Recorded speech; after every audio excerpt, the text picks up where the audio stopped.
സർദാർ വല്ലഭായ് പട്ടേലിനോടുള്ള ആദരസൂചകമായാണ് രാഷ്ട്രം ഇന്ന് ഏകതാ ദിനമായി ആചരിക്കുന്നതെന്നാണ് കേന്ദ്ര സർക്കാർ അറിയിച്ചത്. ഡൽഹിയിലെ ഔദ്യോഗിക പരിപാടികൾക്ക് മോദി നേതൃത്വം നൽകും. പട്ടേൽ ചൌക്കിലെ പാർലമെന്റ് സ്ട്രീറ്റിൽ പുഷ്പാർച്ചന നടത്തിയാണ് ജന്മദിനാഘോഷങ്ങൾക്ക് തുടക്കമാവുക. റൺ ഫോർ യൂണിറ്റിയിൽ പങ്കെടുക്കുന്നവരെ പ്രധാനമന്ത്രി വിജയ് ചൌക്കിൽ അഭിസംബോധന ചെയ്യും.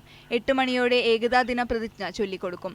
അതിനുശേഷം വിജയ് ചൌക്കിൽ നിന്ന് ഇന്ത്യ ഗേറ്റിലേക്കുള്ള കൂട്ടയോട്ടം മോദി ഫ്ളാഗ് ഓഫ് ചെയ്യും.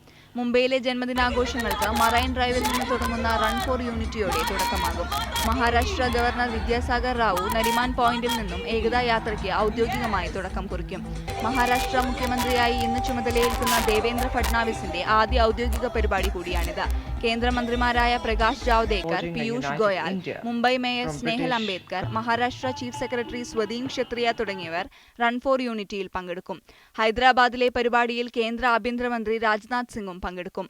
അതിനുശേഷം സർദാർ വല്ലഭായ് പട്ടേൽ നാഷണൽ പോലീസ് അക്കാദമിയിൽ ഇന്ത്യൻ പോലീസ് ഓഫീസേഴ്സിന്റെ പാസിംഗ് ഔട്ട് പരേഡിലും രാജ്നാഥ് സിംഗ് പങ്കെടുക്കും.